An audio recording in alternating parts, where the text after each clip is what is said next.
صينية الدجاج بالفرن هي عنوان لأطيب الطبخات اللي ممكن تجربوها وتسووها. هي طبخة من الطبخات الدافية جدا الشهية بهالشتوية وبهالبرد، تعطيكم دفء، تعطيكم نكهات رائعة جدا. اليوم اخترت لكم صينية الدجاج بالفخار بطعمة الفحم. رح نبلش نحضرها سوا إن شاء الله. بالبداية رح أحتاج دجاجة كاملة، بتحبوا تستخدموا صدر الدجاج كمان ممكن، بتحبوا تستخدموا فخاد الدجاج كمان بصير. أنا حبيت استخدم دجاج كامل. بالبداية في عندي الدجاجة، جبت ورق المطبخ وبدأت بتنشيف الدجاجة من أي مي موجودة معنا. ورح أبدأ أقطع الدجاجة مثل ما أنتم شايفين، قطع كبيرة الحجم نوعا ما، ورح أقطعها كلها، أحاول كلها بنفس الحجم.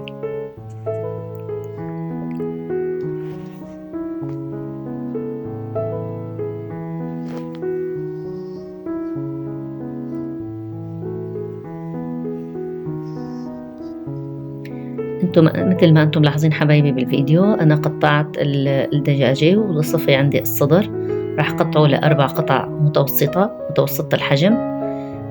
بتحبوا ممكن يعني الصدر تصغروا القطع تبعه أكتر من هيك، بس أنا هلا داخل الدجاج رح سوي شرطات أو شرحات صغيرة داخل الدجاج، وهالشي رح يسمح بالتتبيلة لدخولها لداخل الدجاج.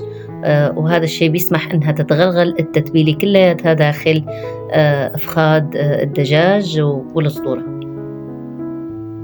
بإمكانكم عبر سكين حاد تاخدوا تعملوا عدة شرطات بأفخاد الدجاج بالإضافة إلى صدورة الدجاج. أنا اليوم اختارتكم تتبيلة جدا جدا رائعة وشهية، وعن جد طعمتها خرافية. بالبداية رح أحتاج كوب من اللبن أو اللبن الزبادي، هو سعة 250 ملي. وضفت عليه كوب من الماء، نصف كوب بالبداية هي ضفت، ورح أضيف نصف كوب من زيت الزيتون. زيت الزيتون بيعطي للدجاج جدا طراوة وطعمة طيبة. بالإضافة لملعقتين أو 3 ملاعق من المعجون الطماطم، ورشة محرزة من دبس الرمان. دبس الرمان بيعطيها حموضة طيبة بالإضافة للحلاوة الشهية للتتبيلة اللي معنا. ولا بننتقل للبهارات، في عندي ملعقتين يعني مناح مليانين من الكزبرة الناشفة المطحونة، بالإضافة ل3 ملاعق من البابريكا و3 ملاعق من الملح. حبايبي طبعا أنا عندي كمية كبيرة، الدجاجة كبيرة الحجم. وفي عندي كمان ملعقة أو نصف ملعقة من القرفة. الفلفل الأسود طبعا ملعقة ونصف، والزعتر الناشف الأوريغانو أو الزعتر النشف استخدمت ملعقة، بالإضافة لإكليل الجبل كمان استخدمت ملعقة. والكركم حبايبي بتحطوه بشيلكم أي زفارة وبيعطيكم لون جدا حلو للدجاج أثناء التحمير. رح أخلط كل هالمواد مع بعض البعض حبايبي مثل ما أنتم شايفين.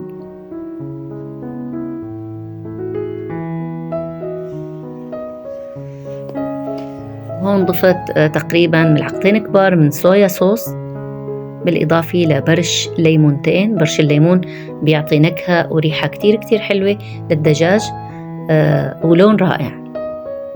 فأنا هون استخدمت 2 من الليمون، 2 برش من الليمون. وضفت حبايبي نصف كوب تاني من المي، لأني حسيت التتبيلة صارت ثقيلة معي نوعا ما. وهلا الليمونات اللي برشناهم أكيد ما رح نرميهم، رح يعني نعصرهم فوق مصفى مشان نحاول يعني ما نخلي أي مجال للبذور إنها تنزل داخل التتبيلة اللي معنا. ورح أخلط حبايبي وشوف تقل التتبيلة معنا قديش ممكن تحتاج بعض المكونات التانية. طبعا في عندي حبايبي تقريبا 7 فصوص من الثوم، أنا دقيتهم وخلطتهم داخل التتبيلة. الثوم طبعا بيعطي النكهة الحلوة والريحة الرائعة يعني للدجاج. وهلا بدأوا نزلوا الدجاج تبعكم حبايبي اللي قطعتوه، نزلوه داخل التتبيلة وخلوه يعني ينغمس كتير كتير منيح داخل التتبيلة اللي سويناها من كل الأطراف، من كل المناطق، مشان يتشرب معنا التتبيلة. طبعا حبايبي يفضل إنه هاي التتبيلة تسووها قبل بنهار، أو ممكن تسووها قبل أقل ما يمكن قبل ساعتين، بس هي يفضل يعني إنها تتسوى قبل بنهار منشان الدجاج يعشق معنا التتبيلة وتصير نكهته جدا جدا طيبة. طبعا بإمكانكم تضيفوا أعشاب مثل الورق الغار أو ورق اللورا أو مثلا الهيل. أنا هلا رح رش شوي من حبات الهيل داخل التتبيلة، رح تعطينا نكهة وريحة كتير كتير حلوة. حتى بإمكانكم تضيفوا الليمون المجفف، كمان بيعطي ريحة جدا جدا حلوة. وغلفت الجاط الدجاج وحطيته بالبراد مدة ساعتين تقريبا، وبدأت تقطيع البطاطا اللي معنا حبايبي مثل ما انتم شايفين للطرنشات، يعني سماكتها تقريبا نصف سنتي.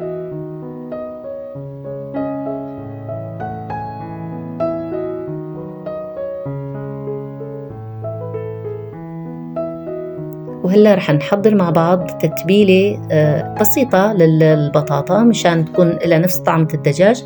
استخدمت ملعقتين من الفلفل، ملعقة ونص من الكركم، ملعقتين من البابريكا أو الفلفل الأحمر المجفف، ملعقتين من الملح أو حسب الرغبة، الملح فيكم تحطوا حسب الرغبة، بالإضافة للكزبرة ونصف كوب من الزيت النباتي. خلطت كتير كتير منيح حبايبي مثل ما انتم شايفين. طبعا حبايبي بهالمرحلة بإمكانكم تضيفوا البصل البودر، الثوم البودر، أنا طبعا ما كان متوفر عندي، لذلك هلا رح أضيف الثوم المدقوق الفريش، ورح أبدأ أخلط هالتتبيلة مع البطاطا. شوفوا رح تعطيكم ريحة زاكية جدا شهية جدا.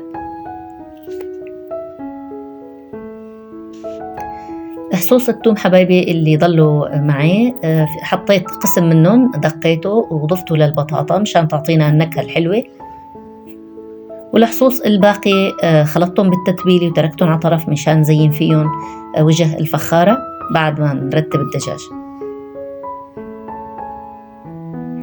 هلا حبايبي الفخارة تبعكم قبل ما تستخدموها انقعوها بالمي مدة أقل ما يمكن ساعة، وفضوا المي منها، بعدين حطوا شوي من الزيت النباتي وابدأوا رتبوا أو رصوا حبات البطاطا اللي مقطعينها واللي متبلينها مسبقا.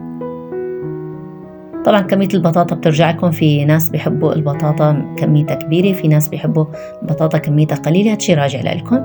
حلو انكم تحطوا طبقتين من البطاطا داخل صينية الدجاج. هلا بدأت بترتيب قطع الدجاج داخل صينية البطاطا،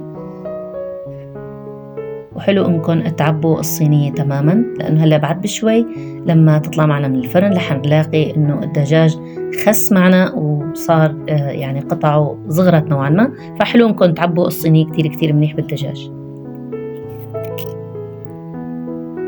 هلا رح ابدأ اضيف حصوص الثوم اللي تبلتهم،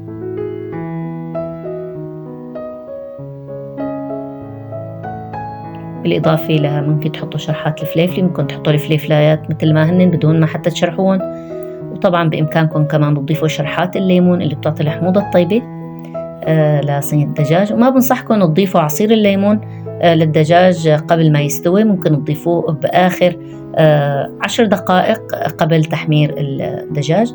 وهون ضفت كيس حراري حبايبي، كيس حراري ضروري، وحطيت فوقه القصدير، دخلتها على الفرن على درجة حرارة 220 لمدة تقريبا ساعة ونص للساعتين، ورح تطلع معكم بهالشكل.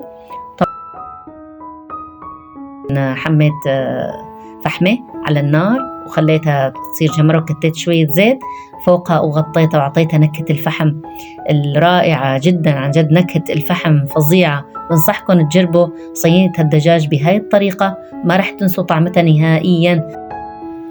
وهيك بنكون وصلنا لنهاية فيديو تبعنا لليوم، بتمنى يكون نال إعجابكم لاقى استحسانكم. لكم مني كل التحية والحب، وإلى اللقاء.